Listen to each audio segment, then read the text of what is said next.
Buenos días a todos, ¿cómo están? Hoy vamos a continuar con el tema de los estados de la materia, como habíamos visto en la clase anterior. Sí, repasando un poco lo que ya charlamos, ya sabemos que la materia se puede encontrar en el planeta en 4 estados: el estado sólido, el líquido, el gaseoso y el plasmático. ¿Sí? Si no se acuerdan, pueden ir a ver la presentación de la clase anterior y lo leen y lo repasan y cualquier cosa me consultan. Bien, también estuvimos viendo, a través de la teoría cinético-molecular, que todas las partículas internas que forman a la materia están en constante movimiento. Esto es importante porque a partir de acá vamos a poder estudiar los cambios físicos que ocurren para pasar de un estado al otro. Bien, ¿de qué depende entonces el estado físico de la materia? Y va a depender justamente de este movimiento interno de las partículas. ¿Sí? ¿Cómo se modifica este movimiento? A través de la temperatura o la presión. Entonces los cambios de estados físicos se producen al subir o bajar la temperatura o la presión. Y a partir de ahí vamos a tener los distintos cambios. Bien, vamos a estudiar un poco esta imagen de acá, ¿sí? Donde se ve cómo se pasa de un estado al otro. Vamos a empezar por el estado sólido. El proceso de pasar del estado sólido al estado líquido es lo que se conoce como fusión, ¿sí? Todos los procesos físicos son reversibles, lo que quiere decir que podemos ir de uno al otro y volver otra vez. Entonces, si voy del estado sólido al líquido, también puedo ir de la forma inversa, que sería del estado líquido al sólido. Y ese es el proceso que conocemos como solidificación. Bien, siguiendo el sentido de la imagen, vamos a pasar ahora del estado líquido al estado gaseoso. Este proceso es el que conocemos como vaporización. Y el inverso sería proceso de condensación, del estado gaseoso al estado líquido. Bien, del estado gaseoso pueden ocurrir dos cosas. O paso al estado sólido sin pasar por el estado líquido, y eso se conoce como sublimación inversa, o puedo pasar del estado gaseoso al estado plasmático, ¿sí? Habíamos visto que el estado plasmático se daba cuando a determinadas condiciones de presión y de temperatura se logra romper el núcleo de los átomos y así formar un estado ionizado. Por eso el proceso de pasar del estado gaseoso al plasmático se conoce como ionización. Y el inverso puede ser desionización o recombinación. Bien, si vamos en el otro sentido, si queremos pasar del estado gaseoso al sólido, sublimación inversa, y del sólido al gaseoso, sublimación. Bien, volvamos acá al principio. Vamos a hablar, esto fue una presentación de cómo pasar de un estado al otro y cuáles son sus nombres, los nombres de cada proceso. Si hablamos de la fusión, recordando, es el paso del estado sólido al estado líquido, y se da cuando se eleva bastante la temperatura. Entonces las partículas internas del material sólido, imaginemos cualquier sólido, la superficie de una mesa, puede ser un cubito de hielo y demás. Vamos al cubito de hielo, que es el ejemplo más fácil. Está en estado sólido. Sus partículas están casi quietas, ¿sí? No quietas del todo, porque ya vimos antes que todas las partículas siempre están en movimiento. Entonces, lo que pasa cuando yo le doy temperatura y aumento la temperatura, esas partículas se empiezan a mover y a separar, y de esa forma obtengo el estado líquido, ¿sí? Esa separación entre las partículas le da esa característica de fluidez. Entonces, el estado sólido se convierte en líquido. La temperatura a la que esto pasa es lo que se conoce como temperatura de fusión o punto de fusión de la sustancia. Bueno, y acá el ejemplo es un cubito de hielo en agua derritiéndose. Ahí lo que está pasando es que está pasando del estado sólido al estado líquido. Bien, ahora vamos en el proceso inverso, solidificación. Sería, como dijimos antes, el proceso inverso a la fusión. Pasamos del estado líquido al estado sólido. Este cambio se da al bajar la temperatura. ¿Sí? Cuando bajamos la temperatura, logramos que generalmente las sustancias se solidifiquen, que sería el proceso inverso. Ejemplo, cargamos la cubetera con agua, la llevamos al congelador, le estamos sacando temperatura o bajando la temperatura, y de esa manera el agua se solidifica.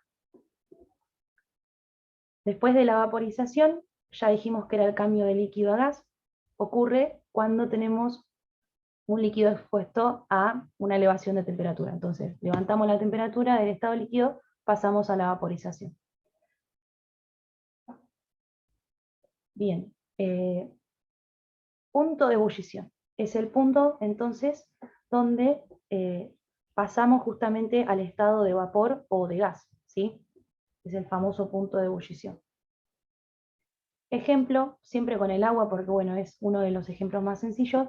Ponemos agua en una olla, encendemos la cocina y calentamos hasta su hervor, ¿sí? Ahí estaríamos vaporizando el agua, pasando del estado líquido al estado sólido. Bien, después tenemos la condensación. Ya habíamos dicho que era el cambio físico cuando la sustancia pasa del estado gaseoso al estado líquido.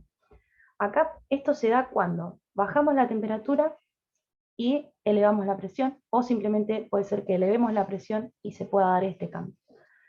Acá lo que pasa es que las partículas que forman el gas comienzan a acercarse unas más a otras, de modo que van perdiendo parte de esa movilidad que tienen cuando están en estado gaseoso. Y así es que se produce el pasaje de estado.